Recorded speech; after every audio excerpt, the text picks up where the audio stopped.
Yeah, let me call them.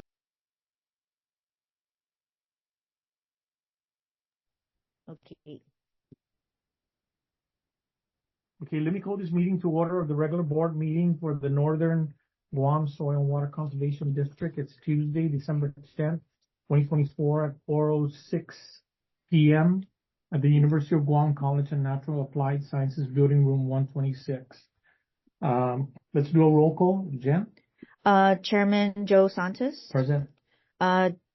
Treasurer Katrina Regis. Present. Board Director Marlene Revo. Present. Board Director Norma Castillion, absent. Board Director Tom Tanaka, absent as well. Northern Advisor Dr. Bavacqua. Present. Staff Jenilyn Abanales, present. Staff Savannah Garcia. Present. I just want to make clear, Director Tanaka is at a family viewing, so he can't make. It's happening at the same time. He can't make this particular meeting, so I just want to put that down for the record. On the officers' report or the district chair's report, the upcoming 2024 events are. Do you guys have the agenda in front of you? No, I can't see it on my end. It just keeps saying it's sharing. Okay, so I'll just read it out and then go from there. We talked about we already had the joint annual meeting. We discussed about the budget. By the way, the budget for FY 2026 is due December 20th to the president of UOG, who will subsequently submit it to the legislature. We're supposed to plan for the local working group, which is going to be in July of 2025 or earlier, because it's due August to NRCS. And we discussed about the Guam Association of Conservation District and what actions to take on it. And they're supposed to do research on that and come back with a committee on that. We have the perimeter fencing grant, and the funding has not yet been received yet, and so we're gonna be having workshops in early 2025 once we receive the funding. We closed out the grant in terms of personnel that are interested, because we have 30 personnel or 30 farmers that are interested in the grant itself, and we may not be able to fulfill that criteria of giving them all of it. We're trying to finalize the process and then getting a contractor, and we need advice from Director Tanaka, because he's went through the process of getting a fencing, and apparently some of the quotations from contractors are showing that they want to charge an arm and leg, and from our previous discussion with Director Tanaka, that's not the case, and so we need to have him get involved, because he did receive a grant for fencing grant under NRCS and the previous process other than our fencing grant. And then we're also going to request for additional funding to pay for the contractors who install the funding. I mean the fencing. My concern is that how do we get although we have the grant, how do we get the stakeholders, the people that are going to be applicants, to make sure that it's not just a gimme.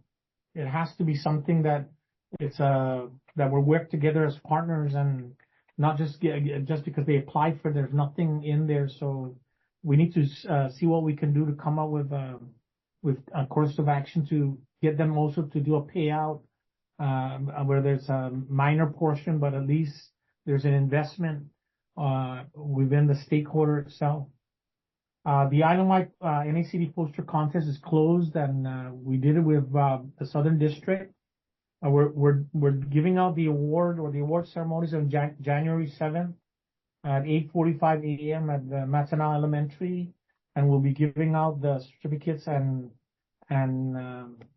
any the prizes that we agreed to have with them. The budget collectively between the north and the south is $900. So we're breaking it down in half, 450 to the north and 450 to the south for the poster contest. We did submit to NACD, so hopefully we get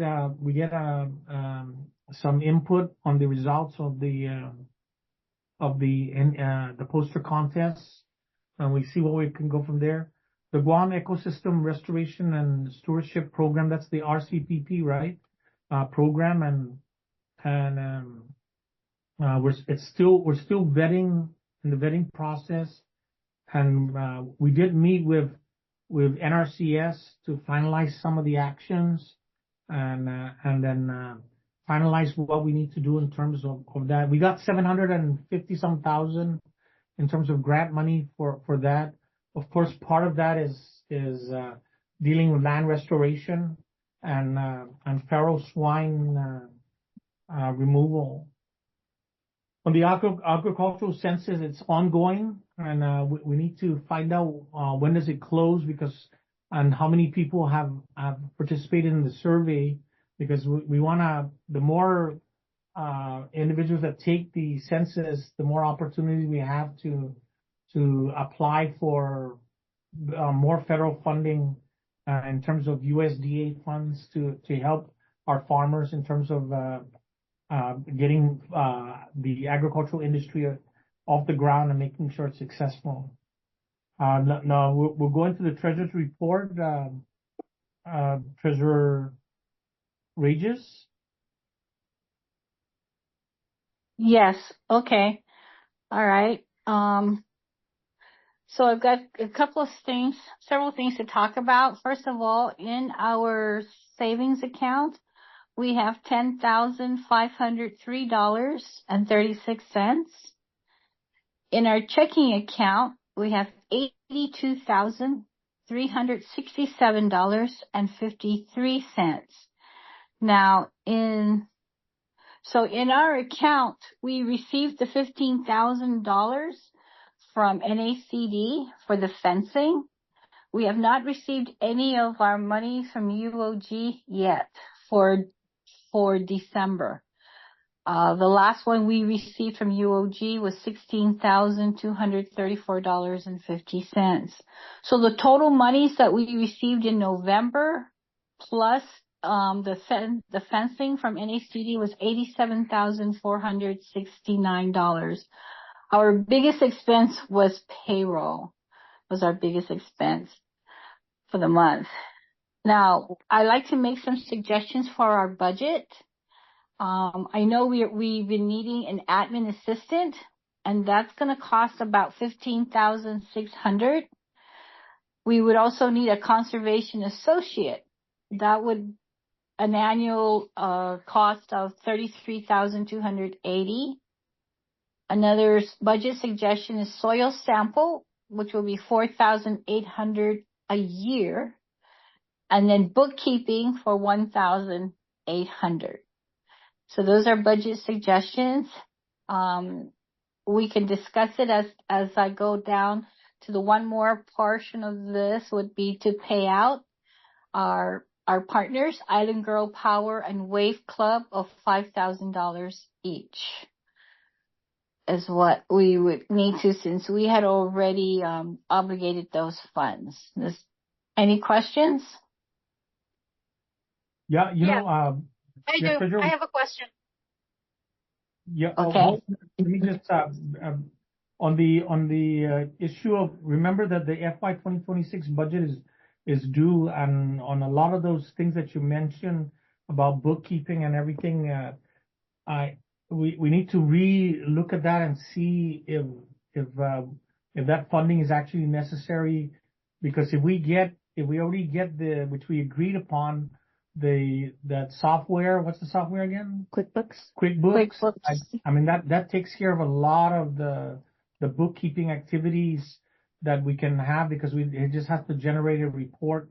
And so we would have to relook at that and see if it actually benefits us in terms of the long term. Director Revo, you had a concern? I was just, my question is, what are the 5,000 each payout to Island Girl Power and the Wave Club? That was what we obligated for them to do for our projects. Which project? So our agreement is working with Wave Club and Island Girl Power in terms of programs that we want to deal with, especially dealing with land restoration measures and getting the children involved in activities that we want to work on. Now we're using Island Girl Power and Wave Club as the mechanism when we have events that require children or require some type of interaction with the children that they're used as the first line of support to get them involved in it. And so our arrangement is that they'll come in and help us out, do this stuff, and we'll help them in terms of supporting their organization in terms of Wave Club and Island Girl Power. And so on the budget, we put out about our partnership doing 5,000 each for each of those two organizations. Is that a yearly? Payout to them, or is it a monthly? What is the frequency? No, it's a 1 year payout. And what we do is we just provide it to them, and then any events that we have, we make sure we coordinate with them, especially when it deals with children or things, events happening that we're gonna involve the family or children. Is that detailed in the agreement that we signed with them? Because I remember one meeting ago that we had. It was in the form of sponsorship, the 5,000, and I do remember voting on doing that. But with the partnership, we were sent a copy of the partnership, right? Yes. Yeah, because I'm just curious. I'm trying to remember about engaging the kids and whatnot, and what events we've done that included the children. I just wanted to make sure. So on the events that we have for FY 2025, our arrangement is that they will come into the mix when we need them. We're planning on doing some books, some pamphlets, and some things that will help in terms of providing it to or selling it for booklets about Guam and about different subject matters, and having the kids get involved in that activity. But yeah, it's a sponsorship type thing where we partner with them, and there's a give and take between our organization and their organization. It's already budgeted in the budget, and which the board had approved. For us, we need to release that funding, but I don't want to release the funding yet until we do an actual public affairs thing that we can provide to the media, and they can show that we're working together as organizations in terms of the benefit of the kids. Yeah, and also that would be that would be my feeling as well. And at the same time, I wanna revisit, and I wanna reread the agreement that we have, because I'm just my concern is just that if we are going to partner and provide funding now, if it'll result in some type of booklet that will be sold. I know that they are a nonprofit. They can do that, and then it's just the mechanics basically. I just want to be I just want to feel comfortable. Okay. Okay. And then my recommendation also, Chair, when we do the public affairs, we should invest in like one of those big checks. We can order it like a board, and then with our logo, and write the recipient and the amount, so that we can take that in like for our annual reports, not just like a small check that they can't see, something like that. So we've it's already in progress. We're already, it's already in progress. We're doing a check, a big check, and then we can just put the name in or write the name into into the Yeah. check, so that when we do the presentation, they actually see it, and then just remove the name off, and then we do it to another organization Yeah. that we're doing that. But already, Jen's on top of it, Joe. Chair, Jen's on top of that already. right. So we're good to go. As a matter of fact, it's Savannah that's taking the lead on that, and hopefully we get that soon. In terms of that, but good recommendation. But it's on target, and we're resolving that issue. Thank you, Treasurer, for the report. And we'll move on to the next one. Any other question on the Treasurer's report? We'll wait for the probably which part of your report, the attendees for the upcoming meeting, or should we discuss it during the Treasurer's report? Which upcoming meeting are you talking about? The one in Salt Lake City. Oh yeah, well, that's an old business. Okay, so we'll wait then when we get there. Yeah, sorry, I still can't see the agenda. I'm trying to make it there. Okay, so we're going. Since there's no committee reports, we're going into old business, and it's the NAC 2025 annual meeting.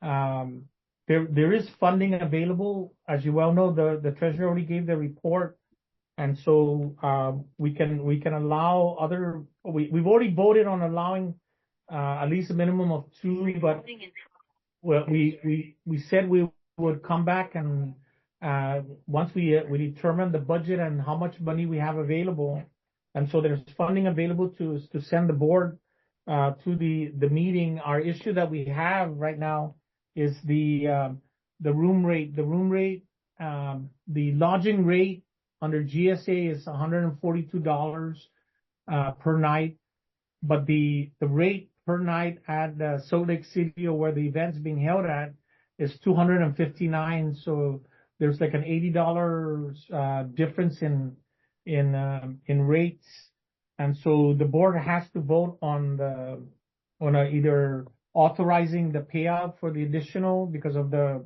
room rate that's there. But that's the only issue that we have, and again, the board had already voted to allow other board members to attend if there's funding available, and there is funding available as what the Treasurer had provided. Yeah. So this is my concern, Chair. You know how Director Norma hasn't been confirmed by the legislature yet. We'll bring that up at a different matter. Okay. All right. That's already been resolved. Okay. All right. According to the governor's office, she is confirmed, and but they're gonna make sure everything is taken care of. We just got off the phone with the individual responsible for that, and we're sure that she's taken care of. So I'm not worried about it. It's coming from the governor's office. Now we just need documentation to reflect that issue. So that's a moot point in terms of Director Castillion. Okay. So the only thing that we need is a motion to allow the difference in lodging rates, so that the board members that are attending, or the members that are attending can make sure that that's taken care of, because again, the room rate is $259 right now at the hotel that it's at, and what is the Holiday? Oh, the Hyatt. It's the Hyatt that they're having the meeting in, and the GSA rate is $142. So are we only sending board members, or what about the staff? Well, we can send the staff again on the motion that we had before. It was both we could only send 2 because of the budget, but we're looking at their funding available. So there's funding available now because we said we'll come back at the December meeting and tell you before the December 20th deadline, the early bird thing, and so we did come back. The Treasurer read out the report, and so there's funding available for us to send both staff and board members to the annual meeting. The only I think this is what I recommend, Chair, just to demonstrate that we are exercising a good fiduciary.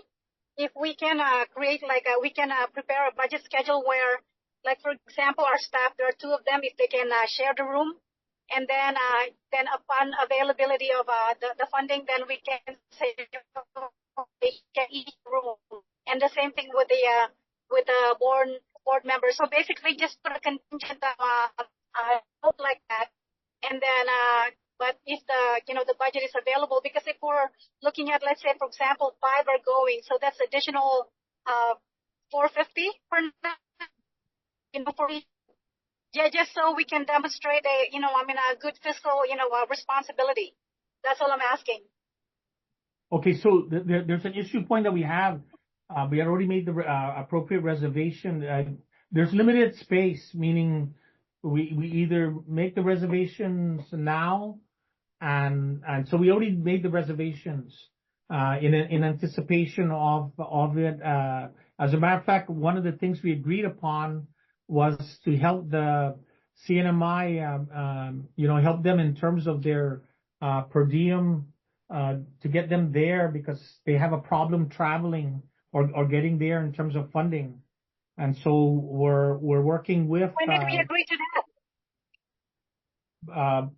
I think it was when we got back in either April or May, where we turned around and said, let's look to see if we can assist the CNMI, and it was voted on. So we're looking at. I don't remember that. Yeah. Reservation, or we made reservations in advance in anticipation of us not being able to get the room at where the event's being held at, and so reservations have already been pre-made. We can cancel the reservation, but you're correct in terms of it. We have enough time to cancel the remaining stuff, but you're right. We can vote on that. We can vote on that we first look at board members combining together in terms of rooms and if there's availability of budget. But the treasurer had already read out that there's adequate budget to support this end state. Remember, this is an annual meeting. This is where we can get information and grants and other activities that we can participate in terms of what the district can get in terms of programs. Yeah, yes, I remember that. That's why I recommended not to send only 2, but send as many of us as possible. But I think what's new information to me is the agreement that we would support our brothers and sisters and CNMI. I have no issue with that, except we are going outside of our jurisdiction now. Just because we have the money, are we allowed to do that? I can understand supporting the South because it's still within Guam, but now we're going outside of Guam. Well, the board can go back and look at the decision and decide we're going to do that. The offer is still there. We haven't got any information back from CNMI. They're going to do that, and we can actually pull back on funding at the next meeting that we have, which is going to be January 7th. Oh, that's gonna be too late, Chair. That's because you guys have to make your reservation. Yeah, so you guys might miss the window. Yeah. Reservations are already made. We have 2 days from the date of the actual event that we made the reservation on to cancel. So we have and the meeting doesn't begin until February 7th or 8th. So we have 1 month to decide if we want to cancel a room or cancel a rate on that. But in the meanwhile, because of the rooms already being taken, we need to make sure we make the appropriate reservations. And so we have until January 7th to cancel out on any of the rooms that we haven't done. But you're right, in terms of fiduciary responsibility, we can buddy up in terms of rooms, and then go from there and if funds become available, but we already know funds are available. But what I need from is the motion for the room, because again, the lodging rate is 142, and that's the GSA rate, but the room rate at the conference is 259. So I need a motion to allow that to happen, to pay the difference out.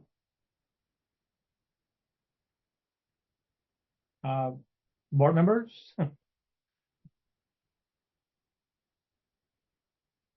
I mean, I'm treasurer, but I'll go ahead and make that motion that we cover the difference for the lodging or hotel lodging over at the NACD annual meeting in Utah.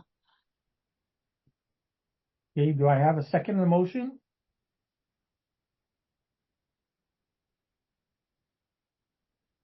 Director Rebo?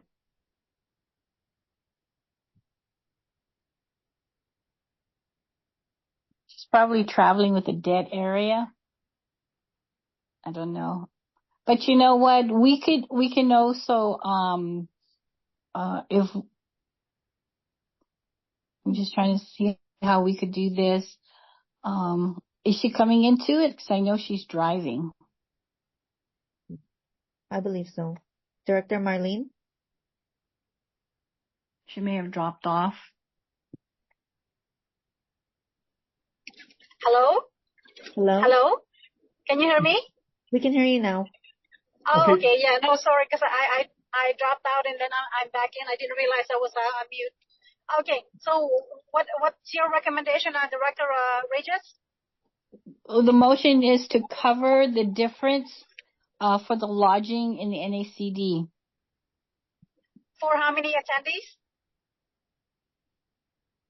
And just to cover it right now, we're allowing both staff and board members to attend the meeting. Remember on the motion that was made is that we can only send 2 board members, and then if budget becomes available, then we can allow the remaining members or the remaining board and staff to attend the meeting.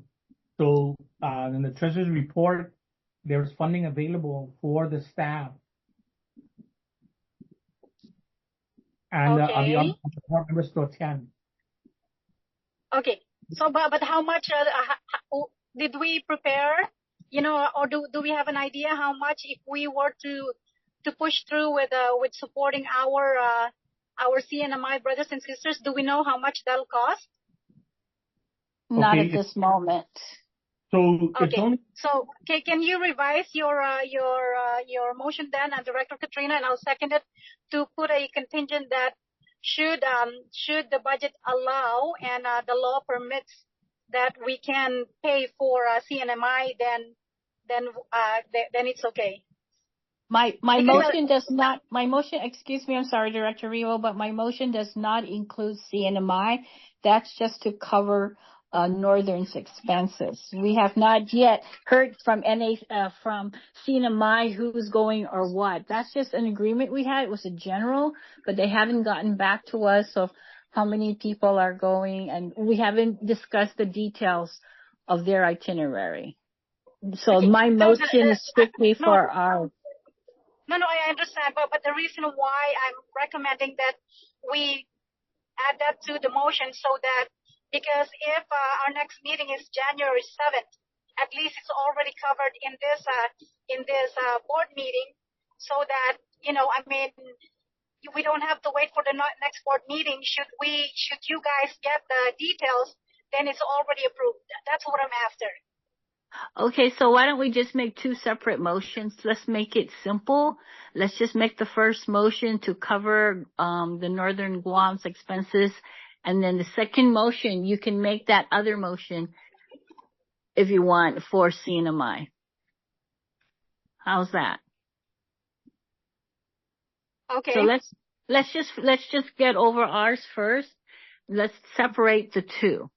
So the motion right now on the floor is to cover the difference of the hotel lodging at the NACD annual meeting in Utah. For the Northern District staff and members attending. Okay, I second. Okay, there's a motion on the floor to cover the difference of the lodging rate from 142 to 259 for the Northern District staff and directors.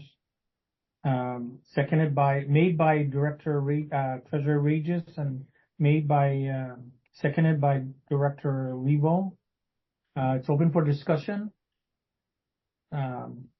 If there's no further discussion, all in favor of the motion say aye. Aye. Aye. The ayes have it. It's unanimous. And so we'll on January 7th, because we haven't got anything back from who's attending on the CNMI now. Caleb had also indicated that they probably have funds available to bring them there. It's just that the offer was there by the North, and more than likely the Caleb, or rather the Pacific representative, can cover, because they're also looking at bringing in Palau and I think it's either Chook or Yap. So they're thinking of also bringing them over to the meeting. And so they're looking for funding to do that, and more than likely they will have the funding for that. I just wanted to bring that up. It's an offer by the North to go ahead and sponsor them on terms of per diem and lodging, and so we'll see where that comes in, but we'll know by January 7th on that particular meeting date, so that we can make sure funds, that we have the actual breakdown and we can bring it back up to the board if that's going to happen. Okay, so let's. Okay. Any question on the? So Chair, one more caveat. It's going to be Director Norma's first time in the annual meeting, right? Yes. Okay. So remember that there's a grant that NACD provides. I Yes. think it's $2,000 for a first-time board director. Is that something we can also explore? So we've already explored it, and we're already applying for that particular grant. Again, Caleb, we brought that up with Caleb, and we just have to apply for that particular portion for them to do that. And because she's a first-time annual board member, we can make sure that happens. Okay. Thank you. Okay, so I'll just make sure that gets taken care of in terms of that aspect. So we have the money to cover down. Uni, can I give you a call right back? Hello? Can I give you a call right back? Okay, we got it. Okay. Okay, okay, we'll go to the next subject matter, which is FY 2025 budget breakdown.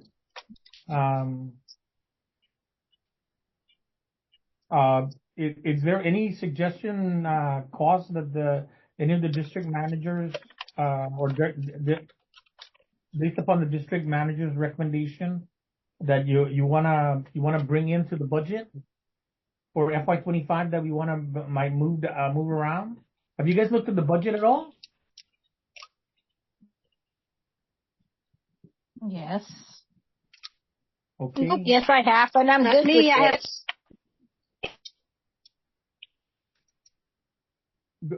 it. Say again.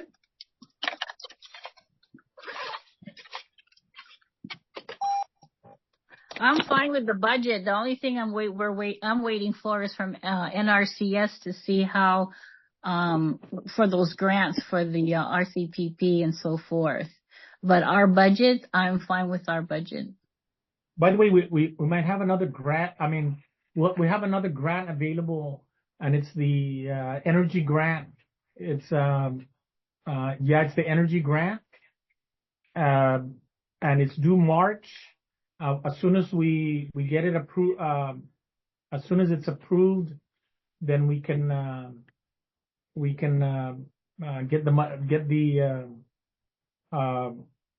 get funding for that. And I don't know what the matching may be, but it's coming out of the Office of, even though it's an energy grant, it's coming out of the Office of Insular Affairs, and it's for the territories.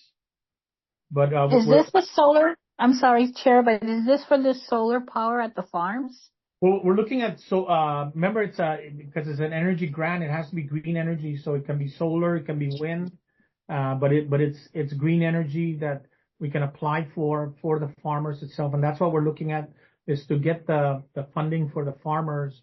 We need to know how much would it cost for Guam, so we can produce it and have it around there, being able to do the perimeter of their area. Our concern is the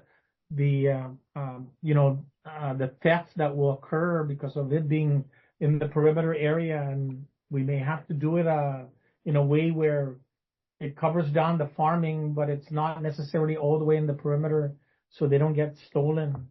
Look at the museum, as constantly they have solar, and their solar lights are constantly being taken, climbing up and taking it. We're like, oh my God. They're close to the police station. How is that possible? Well, they're stealing it. They're just taking the solar lights itself, and these are commercial solar, not home solar. Like, so we have to go and repurchase actual commercial type solar in order to replace it.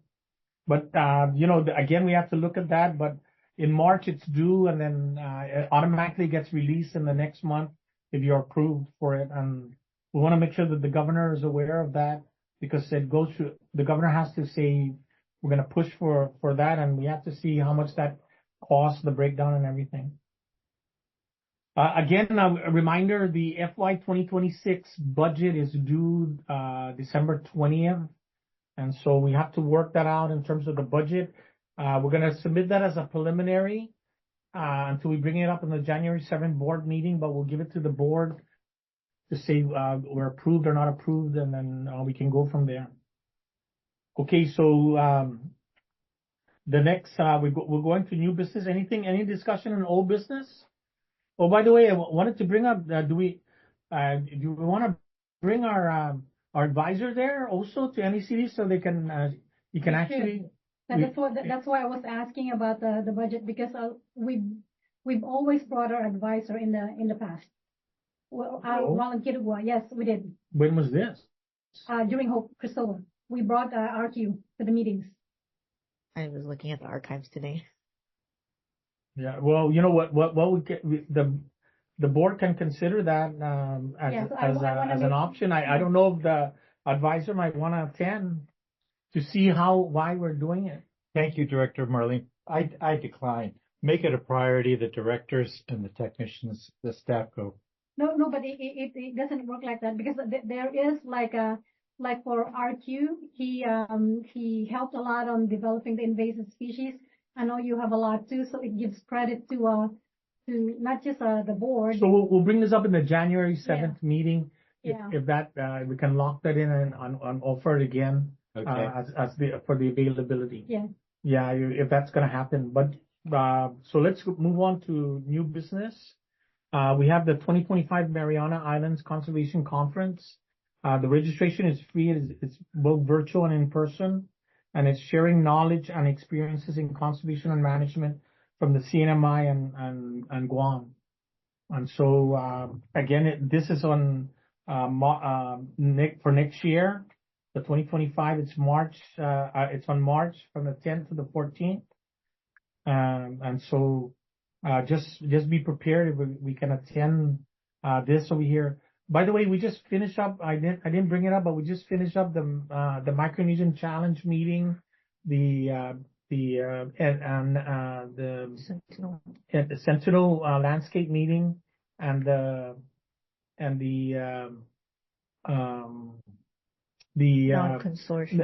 non-communicable disease consortium meeting. directors, yeah, remember when we go to these annual meetings, you need to be able to talk the talk at that meeting. And the Micronesian Challenge is a conservation organization. The Non-Communicable Disease Consortium is dealing with health and farming and agriculture and eating healthy, which ties right into what we're trying to do. The Sentinel Landscape deals with trying to protect lands on Guam that are not military, and so when we have these meetings and it's announced, we need for you to attend the meetings and engage as much as possible. I mean, although the staff goes there, when we go to these annual meetings, the staff doesn't go to the meetings that we engage in and bring up that we're participants of these things and we're discussing this. It's the directors that are actually represented in those meetings. So, on the future meetings that come up, please attend it, make the effort, because as a district director, we want to make sure, especially in the Northern District, want to make sure we're well represented in it, and we just don't say we're doing this and not engage in the actual meetings that actually happen. But speaking of the Sentinel Landscape, so I know I stayed full day on that last year, and then and we actually actively engaged, and then I've written to Patrick, and then there was no follow up. So I asked for information, but there's no follow up. So or they don't provide feedback. So So the expectation is that the South is actually supposed to represent the districts, but they're not really representing. So the district, the Northern District, went there to the I wasn't keen on attending because one is that the money because it tied into REPI goes to the South, and the South has that money, but they're not literally. They don't engage us in the Sentinel Landscape. We're only hearing about it, and now that when we attended the meeting, they actually, because the bulk of the effort is not on the South. They made it clear it's in the North, and of course, the South is on the committee on that thing, and I made it clear we need to be on that committee. So we are on the committee. We're now in the committee for public lands, our lands, and we're also in the stewardship committee, and so we're engaging in it. They're recommending that the North take be a chair. Yes. Erica, would you like to share anything? Yes, if the chairman would allow me to just respond to the comment about the Sentinel Landscapes, and also regarding the follow-up. So I just want to make sure that from that meeting that Director Marlene attended last year, the follow-up was that we did collect the feedback from the farmers regarding the successes and challenges in enrolling into federal conservation and agricultural programs. So that feedback was shared with the Northern District. As far as the overall Sentinel Landscape, our support is really just committing the platform, the funding to have the partners come together to agree on the landscape, the designations, goals, and objectives, which was done. And there was a Guahan Sentinel Landscapes meeting just recently in which the North was represented to hash out the goals and objectives and action items for the plan itself. So I just want to make sure that you're included or receiving the information. And if not, then Patrick Keeler, who is the coordinator for the Guahan Sentinel Landscapes designation plan, is including all the directors. So that way you're receiving the information. Yes. So the REPI project that the Southern or the funding that we received, the Southern District, is really to support strengthening partnerships through these platforms, so that way we can obtain the Guahan Sentinel Landscapes designation, which I think we're on the right track. So the one that I'm interested in actually is when the announcement was made that if there were other landowners who were interested to be included in the Guam Sentinel landscape, to send them an email. So that's the one I was talking about, because I talked to northern landowners, and even on the central side they're interested, and then even what's her name, Adrian Lower she provided her email, but they don't respond back. So how does the communication go? Is it through you guys or directly to them? Well, I know in our initial meeting when we invited the farmers and landowners, I requested a copy of the Northern District's list, but I was informed by Jenilyn that I had to get some sort of approval from the board to obtain that list, so that way the invite can be shared widely on these events that are upcoming or dealing with the Sentinel landscape. But I can definitely relay. But yes, when we did recommend that, there'll be a northern specific event and a southern specific event, if that is a little bit better, or if that's better for reaching our constituents. Right. Okay. So Right.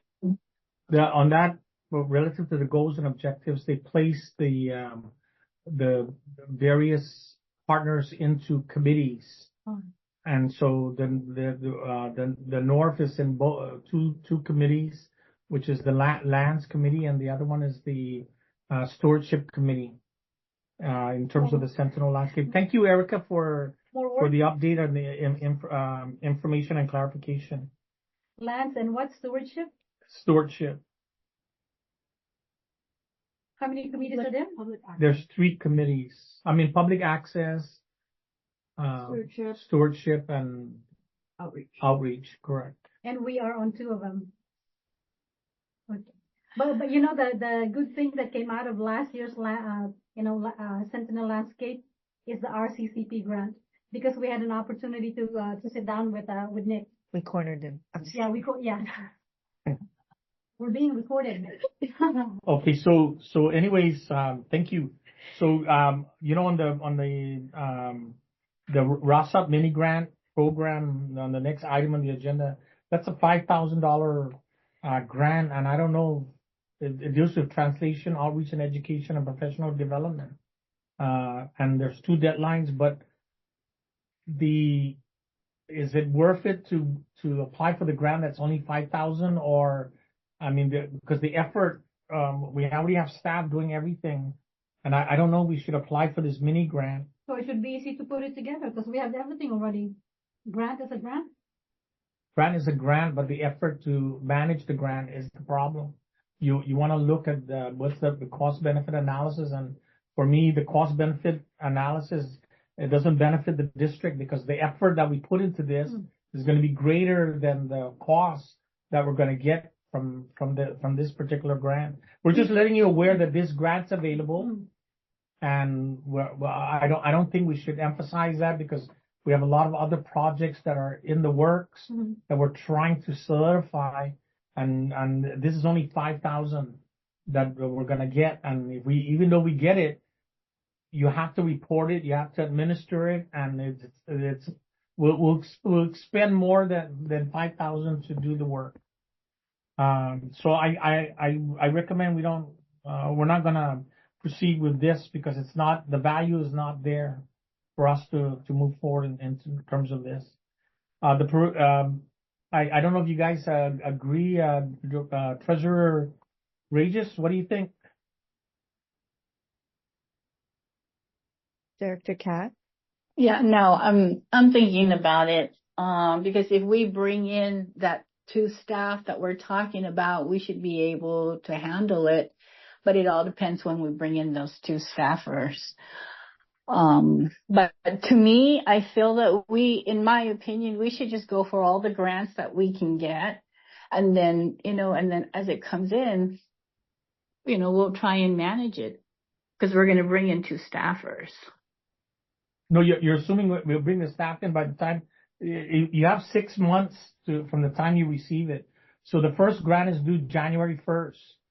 If you don't, you have to complete it by 6 months once you receive it. If you spend even $1, you don't complete the grant, you're in trouble. And so this is one of my concern is that the effort of the staff is not worth the amount of money that we're getting from this particular grant. This is only a $5,000 grant. When is it due and when will it get awarded? January 1st is the first deadline to turn it in. We have 6 months from the time that you're approved.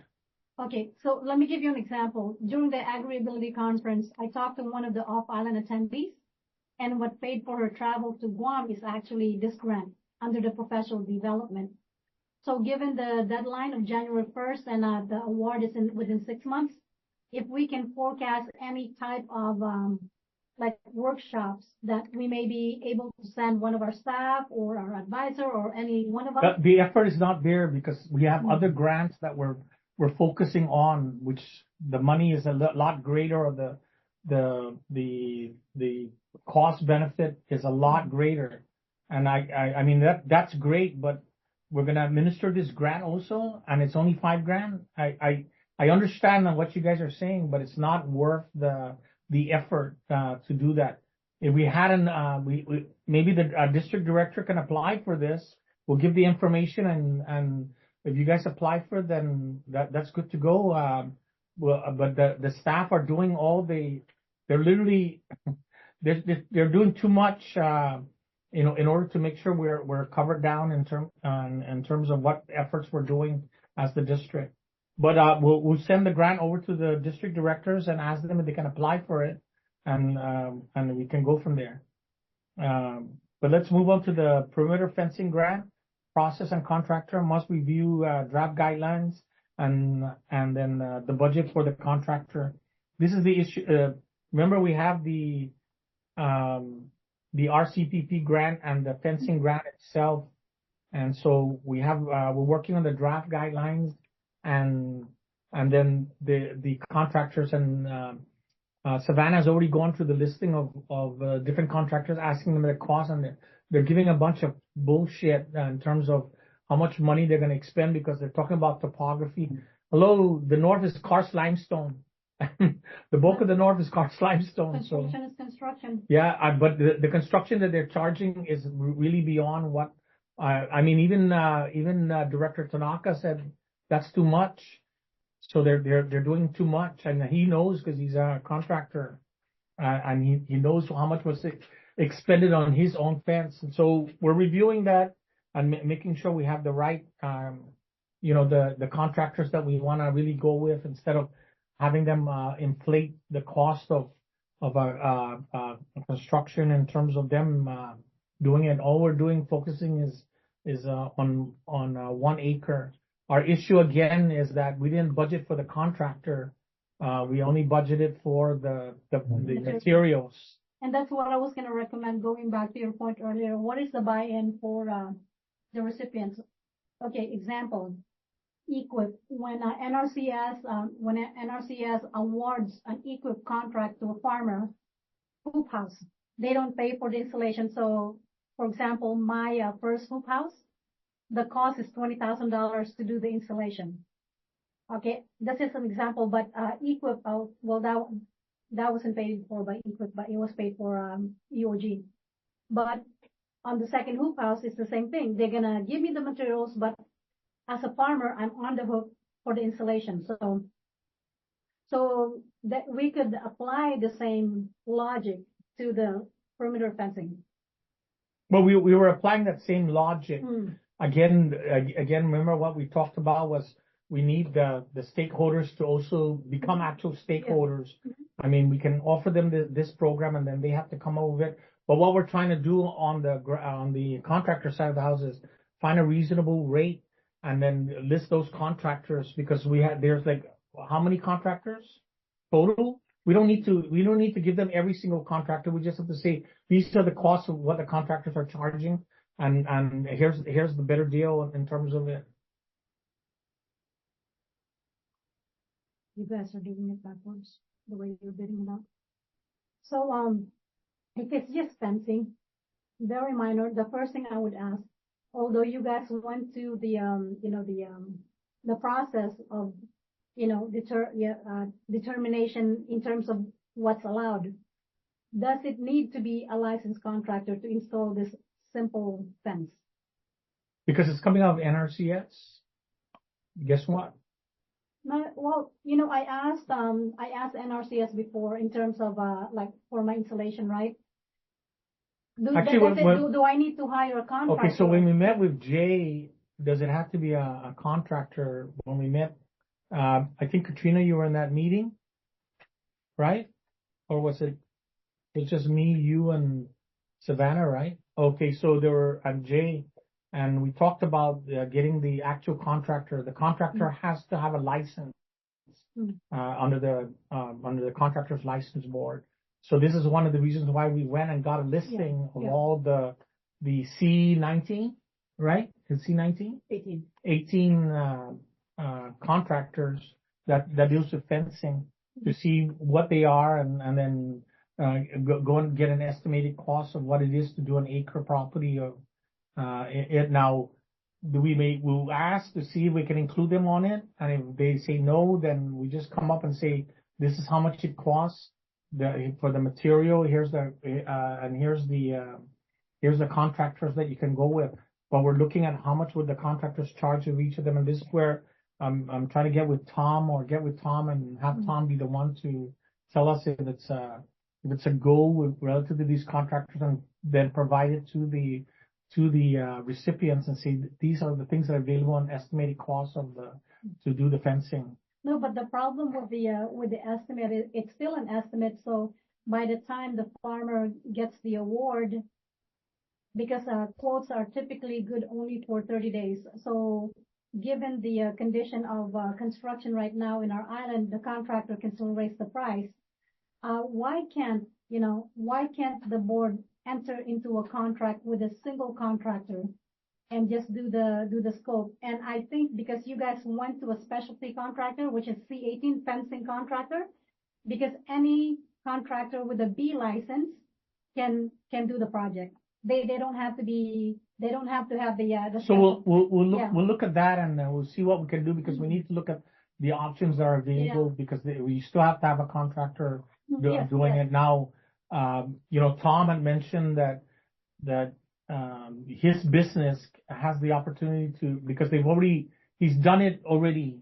He's actually got with NRCS, and FSA, and they got with him, and he's actually done something that's better than what FSA and what NRCS has provided, and he's experienced in it, and we can have him be the one to make sure that that's being done. But we'll see where we can go from there. But we're gonna. I highly recommend. Remember, I found the loophole that would allow us to hire Director Tanaka's company to do this. So we can take that offline, and we'll discuss that at a. And I'll write the DNF justification, determination and finding. That's what it's called in contracting. Okay, I'll write it. Okay, so let's go back to the. I just, before we wrap up, because we're done at miscellaneous now, but I wanted to. It's the minute meeting for October 1st and November 7th. We need to approve the minutes. And so I need a motion to approve the minutes. You have the copy of the minutes? I have it. Treasurer Regis, you have a copy of the minutes? I know we've been. Yeah, I did. Yes, I did. I saw it, and I'll go ahead and make a motion to approve both minutes. Okay. So you want to make that motion, and then. Yeah, subject to technical corrections. Okay. Oh, there you go. Okay, I second. Okay, there's a motion on the floor to accept the minutes of October 1st, 2024, subject to technical correction, seconded by Director Revo. Open for discussion. All in favor of the motion, say aye. Aye. Aye. The ayes are unanimous. Okay, on miscellaneous matters. Remember, we have to provide, as required by law, we have to provide a registry to the dean, which is the representative is our advisor, and it's the Northern Registry along with the Southern Registry, but we need to provide a registry of all people that are eligible to vote on the next year's election, because there's an election next year in August. Now, again, it's bona fide farmers and land occupiers. A land occupier is a long-term lessee and an owner of the land. And what does long-term lessee, what does it constitute? Over a year. Oh, okay. Yeah. Okay. You just have to be over a year. You can be 366 days and you're long-term lessee. And that's really what it is. A long-term is over a year. So is it like a petition, or they have to go online? Or no, we have to. Okay, one is on the land occupier, we can use the Department of Land Management's EGIS website. You can go in and the person can give the lot number and the thing, and they have a listing of all the grantors and grantees, which are owners of the property, and then you can determine if the person owns that property and where it's at within the municipal. Now, we already have a map that lays out the boundary between the north and the south, and we just have to provide that to the thing. Of course, the staff of both the north and the south will be helping out, do the work, but we can't do what they did last year, last election, where they had some of the district directors, former district directors, also count the votes, because that's a conflict of interest. You don't have your eligibles count the votes. Your candidates count the votes. Hello. But anyways, so we have to provide the actual bona fide registry. And then one of the concerns I have is on the last election, I think the district had to pay for the advertisement, and that's not the case. The rules and regs and everything has to be handled by the college. But I thought we had to pay for it before we. No, we don't have to pay for anything. We're supposed to take a step back. What we provide is the staff to assist in the election, but we can't handle it. We have to stay out of that. No, I know we didn't handle it, but I think we paid. I don't know. That was 3 years ago. Doc, you want to talk about it? I want to thank you for stressing the importance of the registry. And I'd like to make suggestions for items of business for the next meeting in January. One is to continue this discussion on making a plan for the election in August. And two is to announce that interns will probably be available to you early next year. Okay. And we've been waiting. Yeah. Well, they're in the process of, the students are offered scholarships, and then part of it is a condition that they work part-time. And so that if all goes well, you'll benefit from that, as will the South. Do you have like an estimated month? I was going to ask next year, like next month. January. Oh, wow. We could put it on the agenda for the January 7th meeting, and before the meeting, I'll try to have a firm commitment. Firm commitment. And so what we'll do is we'll provide a registry of the farmers and their information, so that you know, especially the ones who voted last election. Right. Yeah, please. Yeah. So thank you, Chairperson. Yeah. So we'll do that, and then the only ones that we're not aware of is the land occupiers, which are the landowners and we can use the land management EGIS website to pull the information out and see if the person owns that property.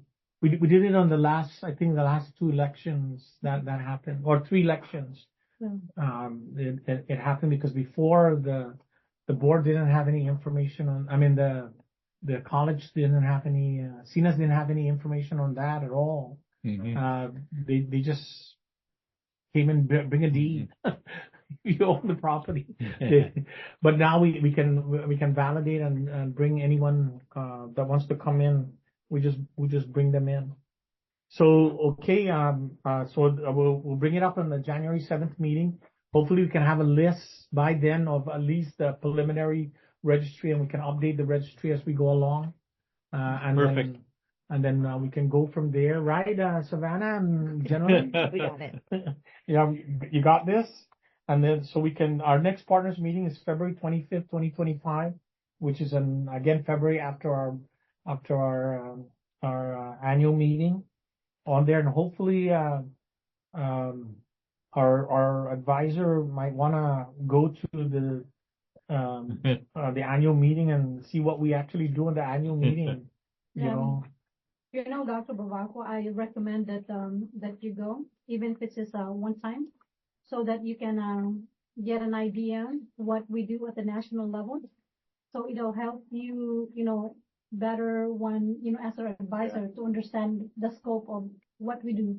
Because what we do does not only affect our island, it's also the impact also the Pacific and also at the national. So if we don't, make room to take you with us, then we're doing you disservice. How can you advise us, properly?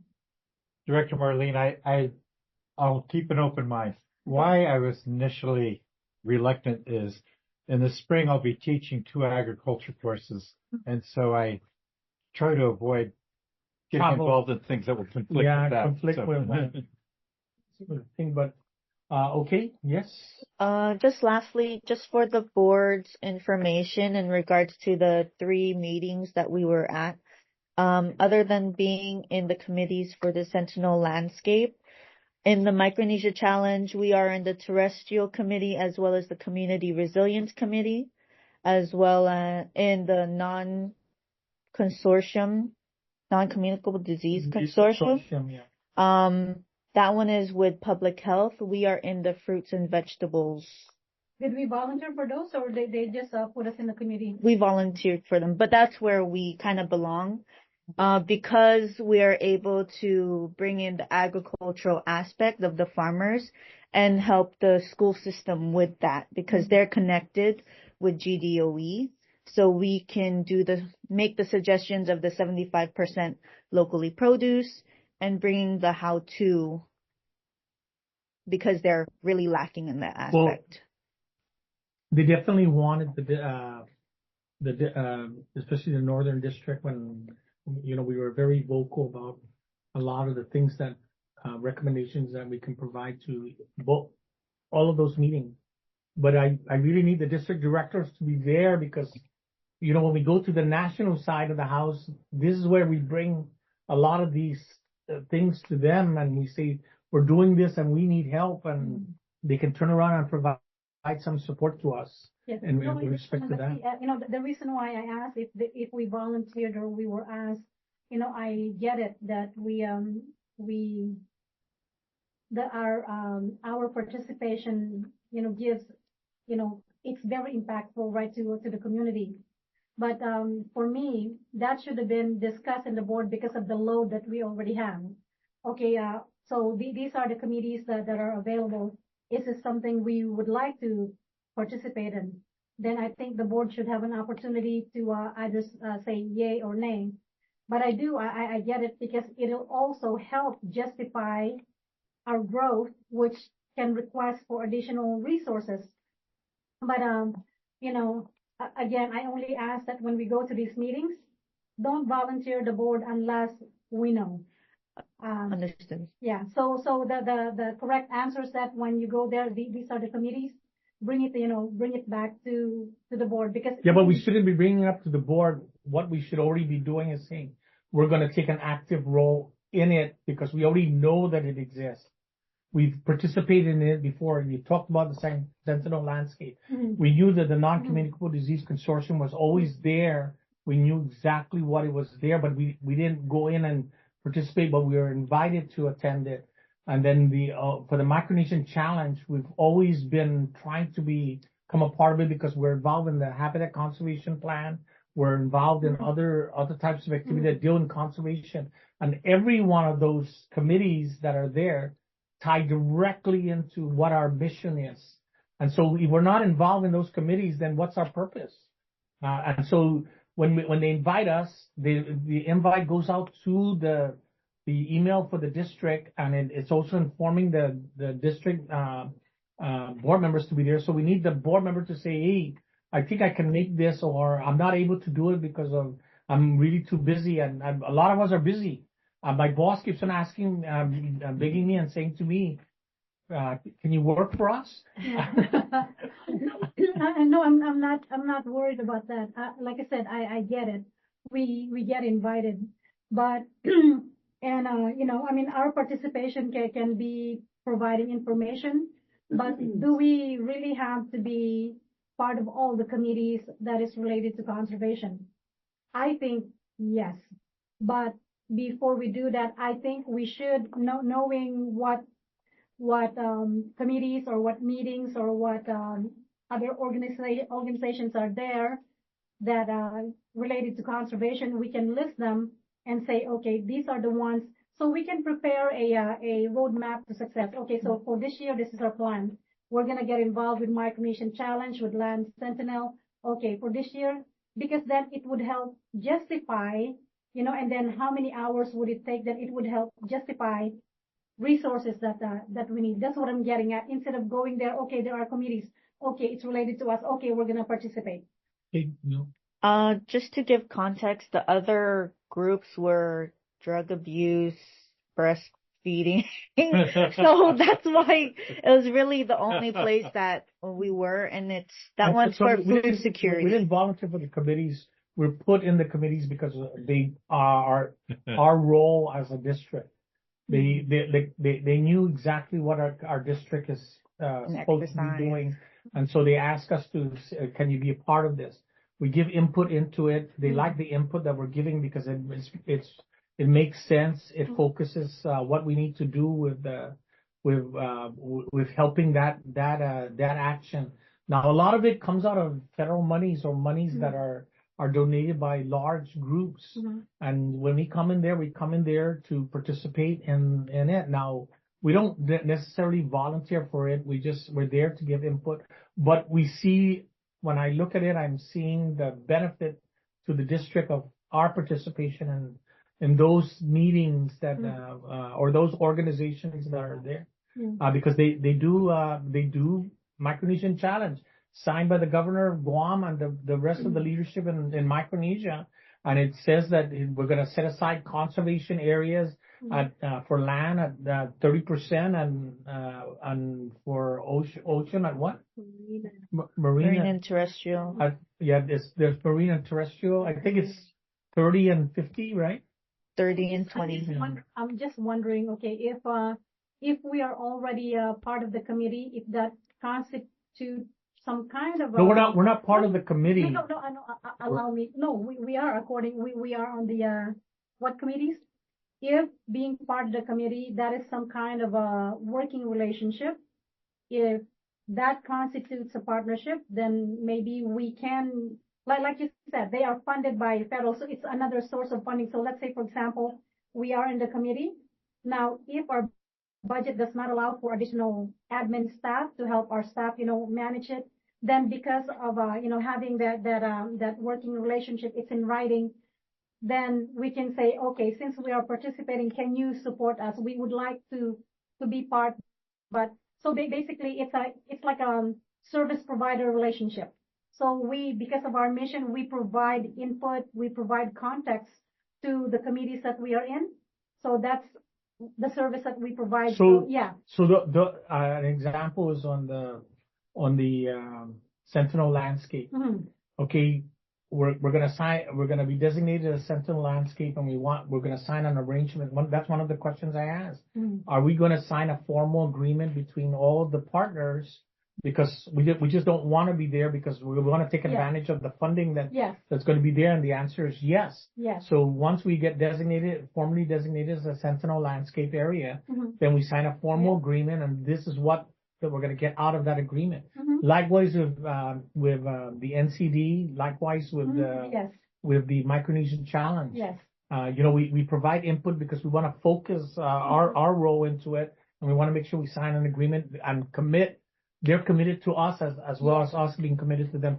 But we need the district directors to get involved so that they can, they'll know exactly what needs to be done on it. And that's what I'm asking is the staff, when we go to a national meeting or we participate in a meeting or the region, we need to be able to talk the talk.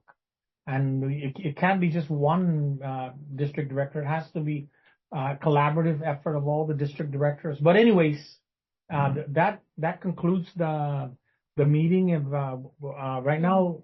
We have a motion to adjourn. I was about to take a bite. Okay. I like to make a motion to adjourn the meeting. Okay, so moved. The meeting's adjourned at 17:21 p.m. 5:21 p.m. Thank you, Director Norman. Thank you. Bye. Thank you. Almost online. Yeah. Thank Phyllis you. is good to go. We're Get set. out now. Good meeting. Yeah. Yeah, thank you. Good to go for what, sir? What am I good to go for, sir? He's kicking you out of the meeting. Spaghetti. He's kicking me out of the meeting. He's like, well, we're done. No, we're good. No, I've been in a while. Oh, you should have said something. I was gonna. You didn't say anything about her being online. She was very quiet too. I've been online, sir. Well, you could have motioned. I could have heard you. Oh my God. It's just that because I we don't have I don't have comment. I'm listening to you guys, though.